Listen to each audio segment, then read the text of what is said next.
Can everybody hear me okay? Yes. Great, great. Thank you for having me, and John, thank you for the introductions.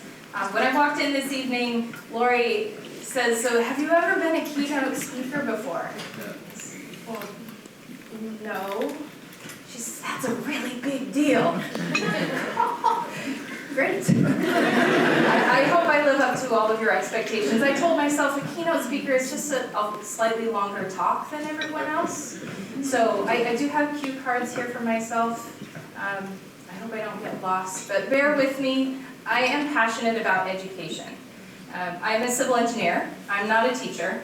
I do have 2 children. I'll talk with you a little bit about my boys in a few minutes. But I'm a new COO to North Coast Engineering. We're a civil engineering and land surveying firm up in Paso Robles. And I wanted to talk with you tonight primarily about what I believe could be an incredible opportunity for all of the students in San Luis Obispo County through partnership with industry. Before I get started on that, though, I wanted to get a better idea of who we have here in the audience. So if with a show of hands, if you're an educator or teacher, raise your hands so that you're trying it. Great. Okay, most of you. Good. And for the administrators? You. Okay. All right, so I'm talking to teachers. Great. Good. Parents. Parents in the room. Okay. One parent. And any industry representatives here tonight? I brought my industry reps with me. All right. Thanks, guys.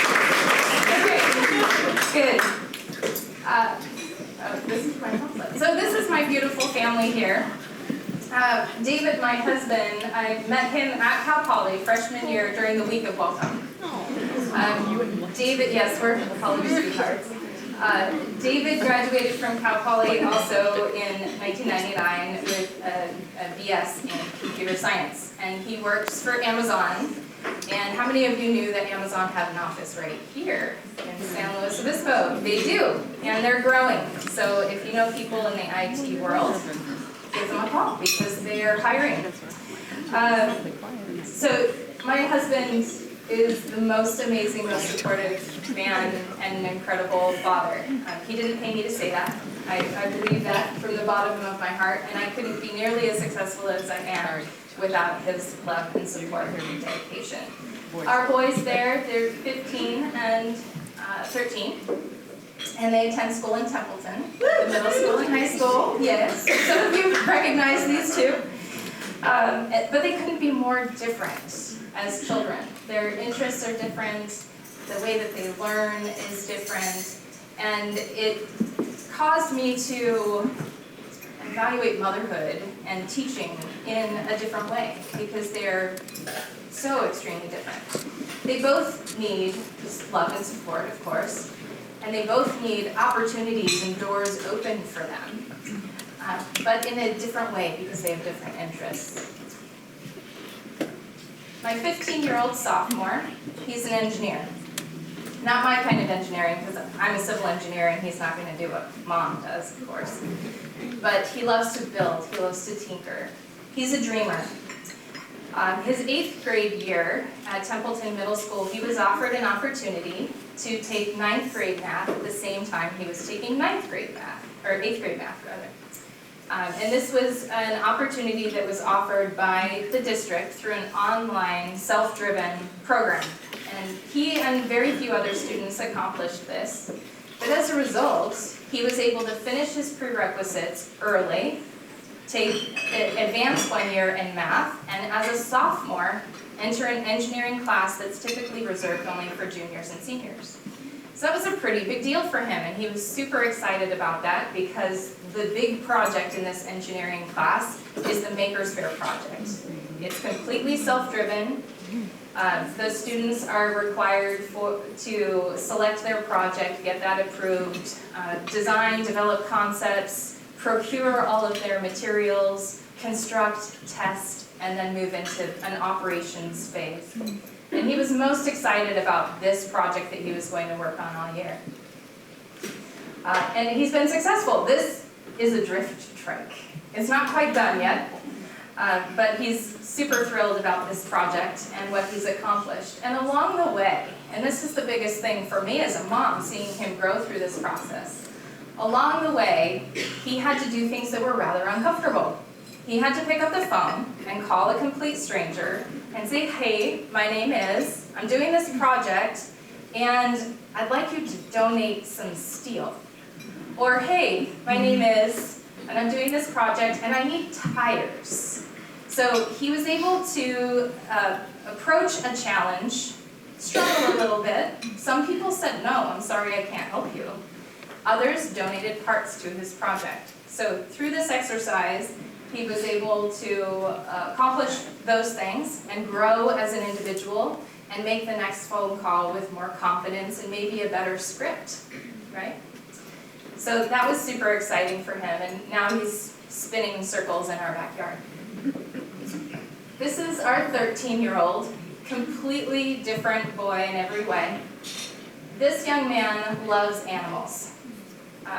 He has a passion for all fuzzy critters. In June, he and I joined the local Guide Dogs for the Blind puppy raiser group. We have a puppy here with us tonight. I support you. And he's been head over heels in love with all of these puppies, and very much from a young age wanted to be able to raise a puppy of his own, to give back to the community and to provide sight for someone who had compromised vision. And he's learned through this involvement in the club that it's really hard. It's really hard to raise a puppy, and there's a huge responsibility, and there are a lot of things you have to think about all the time. And it's not just me. I have to think about this dog and what this dog needs, and the requirements of the group, how you train the puppy and all of these things. So he's decided for now we're going to be puppy sitters until his confidence increases to a point where we're able to welcome one of these beautiful dogs into our own home and raise them so that one day they can go on to be sight for someone with compromised vision. In addition to this, he's learned that there's an opportunity to volunteer at the North County Humane Society Feline Rescue Program in Atascadero. And so he'll be getting some training on that and ready to put in some hours with them pretty quick. Completely different children. So through all of this, I've learned that it's more about presenting options for kids. Opportunities, opening doors. What are they interested in? Maybe they don't know. So we, and I mean every week, need to step in front of these children and share with them what those opportunities are. Now, no one person can open every door for a child. It takes a village, and we're all here. And so the reason I'm here tonight is to talk with you how I believe industry can get involved right inside your classrooms and help you open doors for these children. All right. So, as long as we all have that common vision, then we can agree that industry representatives are going to be looking for the very best qualified candidates to come into their workplace. So how do we prepare them for that workplace? Once they've found their vision, once they've decided what it is they want to do, how can we prepare them best? What is it they need to know? What skills do they need to have? So to increase the odds of these kids getting the very best education, which you're doing, learning the very most important skills as expected by industry professionals, I queried over 60 professionals in a variety of different fields in preparation for this here tonight. I asked them a number of questions. I asked them first what they knew about STEM education, about CTE, and about NGSS.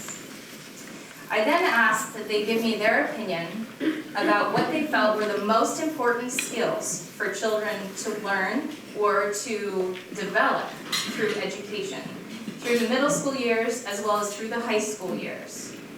And then I asked that these industry leaders get involved. I asked that they consider stepping inside a classroom, providing a presentation, hosting a job shadow, or an externship, or these sorts of things, where they could help promote their own pathway to that industry. So most of the feedback I received was from the medical industry, which isn't surprising given that we have 4 hospitals right here in San Luis Obispo County, but you can see the variety in the industries that I was able to reach out to. So familiarity with the subject we're talking about tonight was widely varied. 34% of the folks who participated in the survey that I put out had heard of STEM, CTE, or NGSS, but they didn't really know what any of them meant. 22% of folks had heard of and knew something about only STEM education, but they didn't know anything about CTE pathways or NGSS. Now, not that long ago, I was in this category where I knew, had heard of, and supported STEM education. Having an engineer, I'm very close to that kind of learning. And it was only very recently, having joined the Industry Advisory Committee, that I was learning more about CTE pathways and how critically important and the huge opportunities that are provided to students through those pathways as a result of the kind of education they're getting. So I wanted to help spread the word. So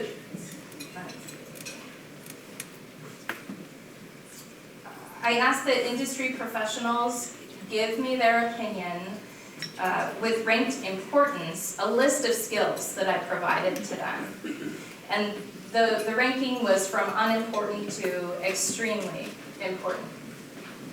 This word cloud here illustrates the skills that surface to the top, those that were considered most important. And this is for the middle school age group. Things like problem solving, attitude, teamwork, critical thinking, work ethic, and math. In addition to these that I provided through my survey, I also asked survey participants to provide me with skills that I hadn't listed, things that they felt were extremely important to be taught in the middle school age years. Things like emotional intelligence, entrepreneurship, ethics, being able to read people, multitasking, conflict resolution, collaboration, and the list goes on. For the high school age group, I asked the same sort of question. I was thinking that there might be a difference between what was most important for middle school age group kids and the high school kids. So for high school here, very similar distribution. Critical thinking, problem solving, work ethic, teamwork, attitude, and grammar. No surprise there, right? We all know high school kids.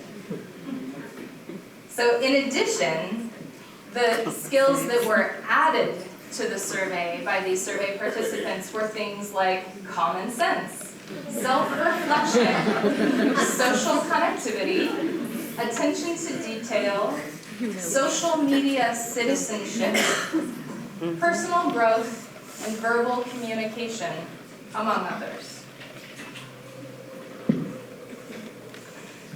So now, having had this feedback on what industry professionals want in a new hire, I wanted to turn the table and ask them, that's great, but what can you do to help make that happen? So we provided a list of things or activities, opportunities that industry professionals could either participate in or provide, and would they be interested in doing that sort of thing? Now remember, I interviewed through this survey about 60 professionals. This list here shows that 33 of those surveyed were willing to step into a classroom and be a speaker. So imagine what we could do if we reach out to more industries, more professionals throughout the county, and increase these numbers to support your classroom work. Another of those opportunities was the Just One program. How many in here know something about Just One? Okay, good, because I'm going to talk about this for a while. The Just One program is an incredible opportunity for every single student, regardless of what their futures are or what their passions are. Maybe they don't know. The reason this is an incredible opportunity is that the bottom line, they can get a summer job, a summer internship with an industry, and it could be anything, and earn some income, learn what it's like to work in a real work environment, develop new skills, and make themselves that much stronger, and maybe they find an industry that they really enjoy. Maybe they think they're going to really enjoy an industry, and they try it through the Just One program, and they decide it's not for them. Wouldn't it be better that they know that now than dedicating all of their college years to something that they're actually not that passionate about? So the Just One Summer Job program is not only, in my opinion, it's not only about that. The biggest takeaway, my firm participated in this last spring, and the biggest takeaway from this opportunity, from my perspective, was that 1 or 2 hours that I stood at my table and I welcomed students to come to my table and talk with me about who they were. Many of these students weren't comfortable doing that. Many of these students didn't really know who they were or what they wanted or anything like that. Many of these students couldn't shake a hand.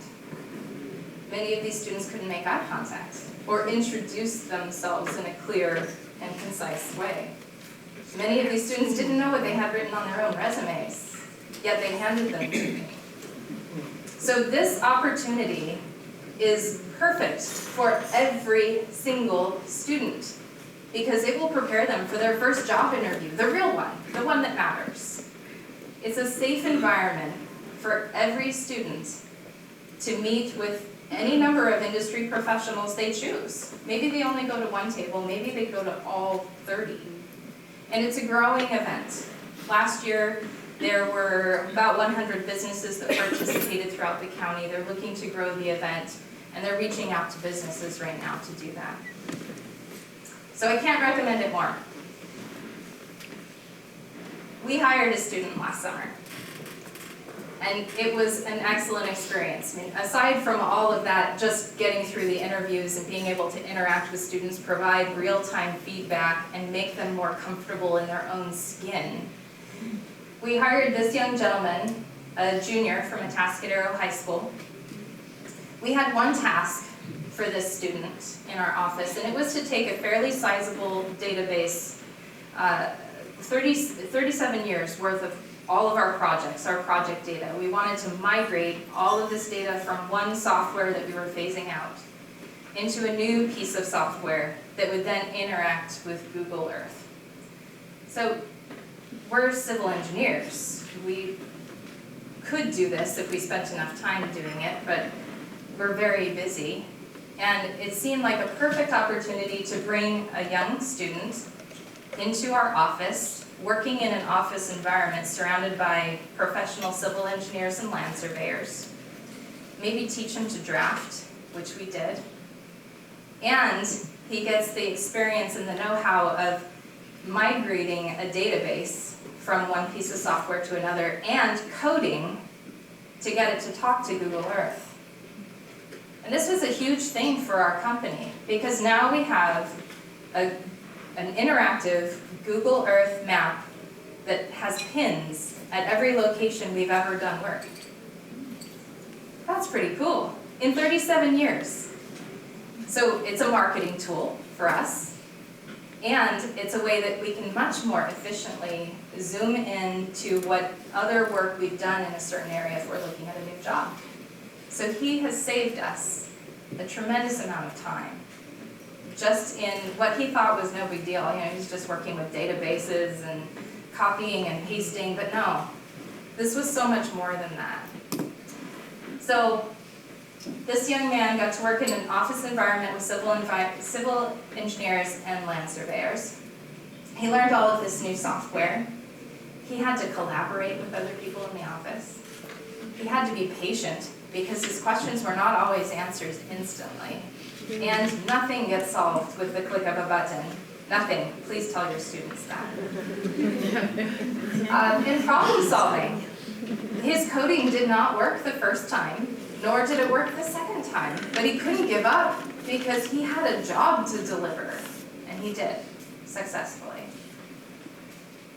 So I'm putting this slide up here one more time so you can all take a picture, because very few people raise their hands knowing something about Just One. The SLO Partners in Education, they're rounding up businesses to participate in this event. I'm sure that Lori and Michael and others would share more information with you. I'd be happy to talk with you afterwards more about it, my own experience. But again, I can't recommend that. So as I was preparing for tonight, I met with a number of friends and some people that I had just met for the first time. And one of them is another gentleman who works at Amazon here in San Luis Obispo. And he works with the folks who write software. So he develops a lot of coding, and he's a manager there, so he oversees a whole lot of this type of work. And I was talking with him and his wife, who is a teacher in North County, and I was asking them, what do you think everybody needs to hear? I wasn't sure if I was going to be talking to teachers, administrators, or what. And he said, it doesn't have to be hard. So that was something he kept coming back to. Teachers are overwhelmed. Teachers have a lot they have to do. Teachers have metrics, and I understand all of that. And so does he. But his message for me was, there are things available. The Hour of Code is one of them. There are things available to teachers that you can plug and play, really, and bring new industries, new opportunities, new ideas to all of your students without a huge effort. And the beauty of all of these industry partners that I'm hoping we can amass for you is that you don't even have to do that much.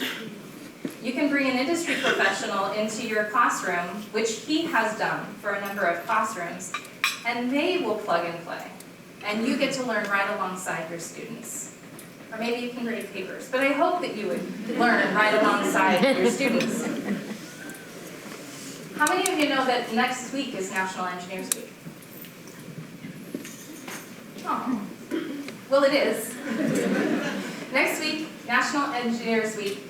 And if you go to the Associated Society of Civil Engineers website, they have a host of activities that teachers can bring right into their classrooms. And you don't need elaborate materials to do it. It's pretty exciting stuff. I have participated a number of times going into classrooms and holding demonstrations with kids. So the big idea here is, with just 1 hour a month, you could bring an industry professional into your classroom or hook up with industry through online services and expose your students to some industry they may not have even known existed. You can open doors, you can present opportunities.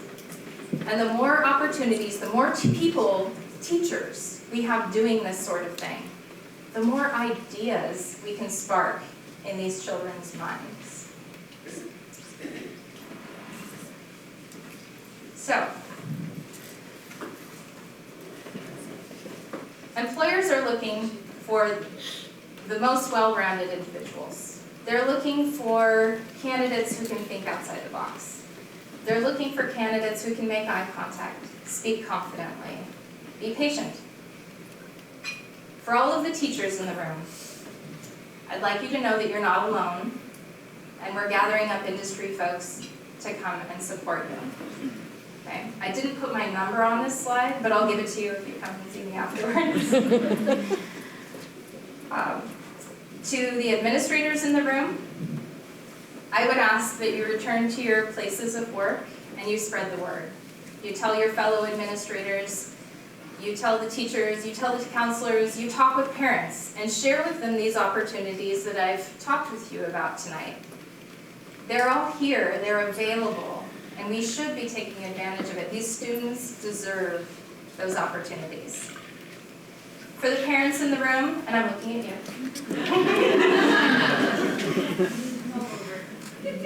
I'd ask you to advocate for your children and share that with other parents in your area through your community. Reach out to administrators and teachers and ask them if they're using these resources that are available.